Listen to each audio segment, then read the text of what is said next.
welcome back on this glorious spring evening.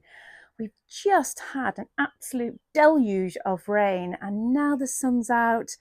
It is glorious. I'm going to be doing 3 very simple jobs today, which I'm going to take you with me. And all I'm going to be needing are these gladiolis, some snips, and this dibber to be planting the gladioli. And if you remember, these are the hellebores I picked from last week. And they're still looking very, very happy out here.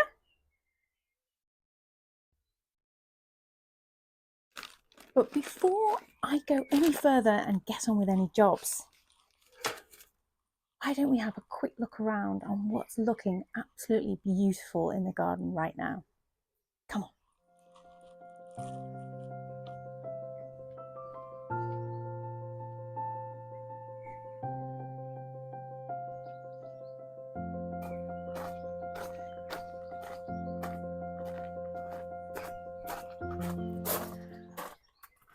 The wisteria. Oh, isn't it just breathtaking? And I can hear the bees on it right now. Also, the foxgloves. Again, the bees adore these.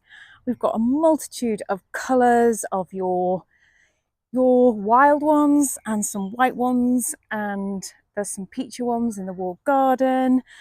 And just the essence of all of this combined with the fragrance as well. It's just wonderful. And behind the camera here, I've just noticed as well, is a Philadelphus. Come on. We didn't plant this. This is actually on the other side of the wall. And the smell, if you've ever smelled a Philadelphus, oh, the fragrance is quite powerful actually. I have no idea what variety this one is, but it must be your standard Philadelphus shrub, and it is just glorious. Over the next few weeks, all of these buds here are just going to open up to this gorgeous white creamy mass of fragrant flowers that obviously will attract all the bees as well. But yeah, it's wonderful. Right, let's go and have a look at some more beautiful flowering things here.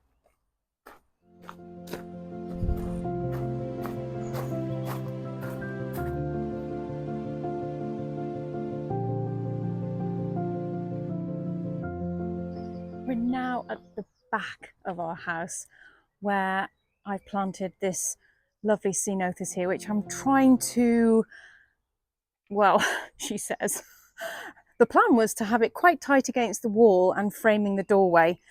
And this grows fairly quickly once it gets going, so it's going to need a good clipping after it's finished flowering, and I'll take you back here to show you when it comes to it. But look, oh, this gorgeous white Clematis montana. Oh, it's so beautiful. It smothers this whole wall here. I have to keep an eye on it because it does like to wander into the catalpa just beyond here, which is just throwing the tiniest of leaves out, soon to be enormous leaves. Again, I can't wait to show you that when it's in full leaf. It's amazing. Right, there's more. Come on. This week, our rose, Mme Alfred Carrière, has started to produce its beautiful white flowers. And soon, this whole area will be a sea of white fragrance and a humming of bees as well. It's just amazing. I love it so much. Also, our alliums are all going great guns at the moment too. And if we get a closer look just over there, Rose Gertrude Jekyll has started to flower as well, which is really, really exciting. Just love evenings like this, where the light makes everything glisten and look magical. One of the first simple jobs that I'm going to share with you is deadheading irises. And it's a very straightforward job. You don't need any snips or anything else. You just need your fingers. So let's crack on.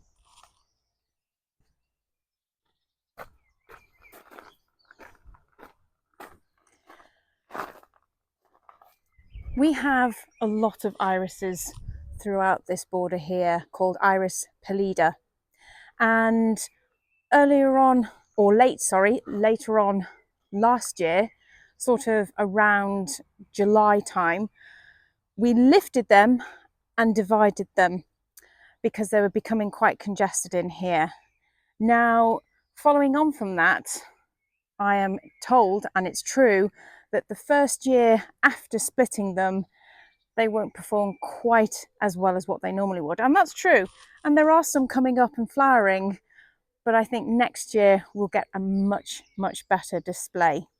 And that's what happens in gardening. You just have to make these sacrifices to get the gains. So I won't be deadheading any of these just yet, but here are some I'm going to right now.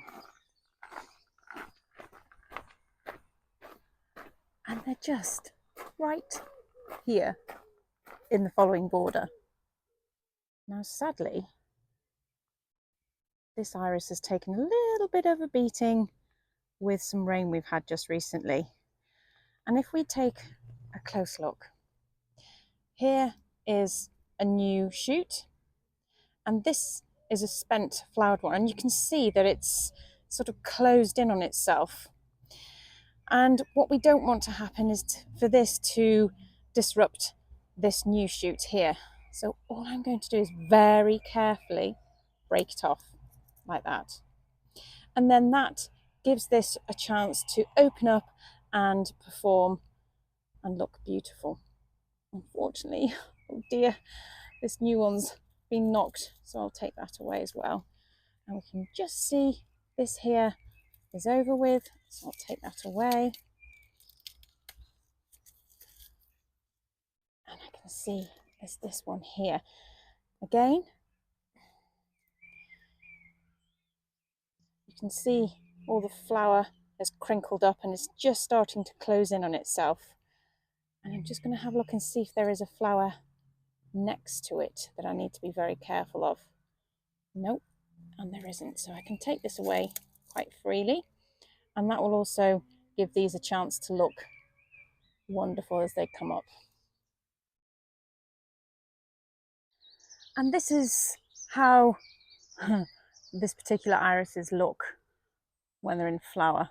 And you can see this one is just starting to go. So I think what I might do is take this flower head away, and you can see this new one here. So I'm going to hold on to that one and carefully break away this one and let this one come up and flower.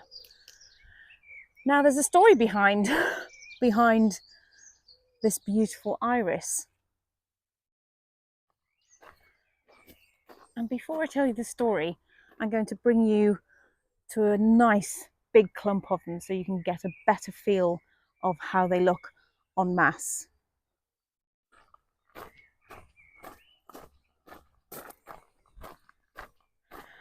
Aren't they special? And the reason why these are so special is that probably about a good 50 plus years ago, they originally grew here in this very garden. And when Tom's parents moved away from here up to their home up the hill, they took a few clumps of it with them, and Tom's mum continued growing it up there. And then in recent years they've downsized and took a little bit more. And then obviously it was around the time we were creating this garden and she offered some to me. And we don't know the name of this iris, unfortunately. And it's a wonderful feeling to have an original plant back in its home. And hopefully one day I will discover the variety of this and we can give it its rightful name.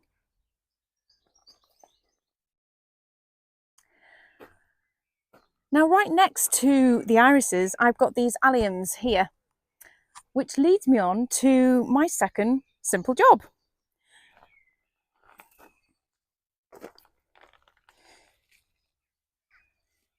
Now, before these beautiful flowers appear, we see their foliage come up out of the ground first, which is this, that has now gone ugly and yellow.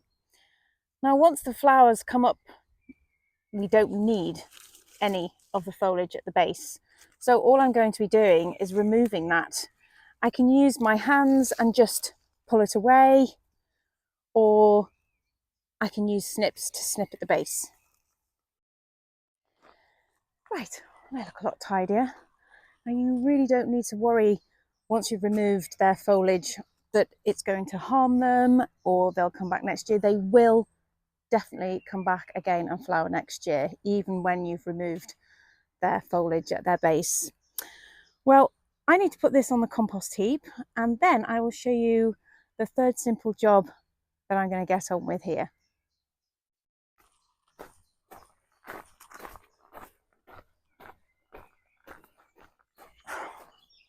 Just a gorgeous, gorgeous evening, even after the rain. Well, last week, Tom and I visited the Malvern show, and that is the first RHS show in the UK that kickstarts the whole season.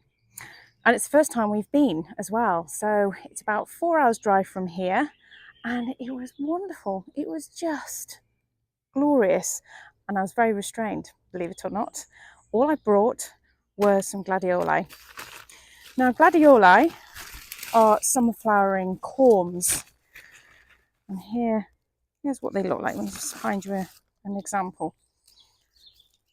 So here's what they look like.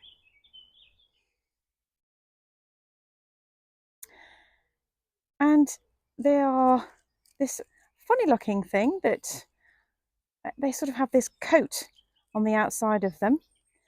And when you plant them, they go with this sticking up. And they only need to go so deep. So I would probably only plant them that deep. So that's the top of the soil, and that's where your corm goes.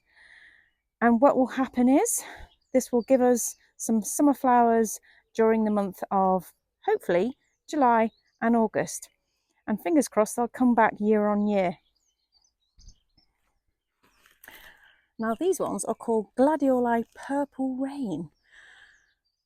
The name gives it away really, and they are 40 centimetres tall. So I think that's about that tall, which is ideal for over here.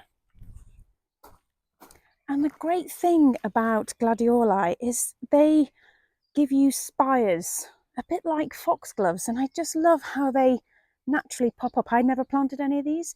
I let foxgloves self-seed around the place nowadays. Once you've planted one or two, scatter the seeds in the autumn and let them decide where they want to go. And this is where they are this year, and I love it. And gladioli, what I'm going to do is I'm just going to throw them in here. So once these are all completely over, I'll get these to replace them, and it just keeps going. I love it. And I've also planted some grasses in here. So what I want is these gladioli to just come up as spires through the grasses here, these beautiful purple spires amongst the grasses. I think it'd look great. Anyway, I'm waffling. Here is how I'm going to plant them. Here is my dibber. Here's my corm. Okay, let's pretend that's the ground. I probably want to go, say, about that deep, which comes to number 7. So when I push this into the ground, I will stop when it reaches that number, and then I'll know that I can just push this into the gap that this has made. And here we go. I'm going to push it in. Now, I'm probably going to go a bit deeper than the 7 because I'll give it a wiggle, because once I bring it back out, this will only go so far into the ground, like so. And then close the soil over, give it a little pat, and off we go. And all I'm going to do is just scatter these gladioli just gently through here. Wherever they land, wherever they fall, they'll be planted in. Well, I hope all of that has been helpful to you, whether you've got irises or alliums, or even fancy some late flower displays in your garden. Well, I think I might go and sit over there with something nice and fizzy. Thank you for watching. And I'm now at 2,000 subscribers. So thank you everyone for subscribing to my channel. It means the world to me. Anyway, I will see you next time. Bye.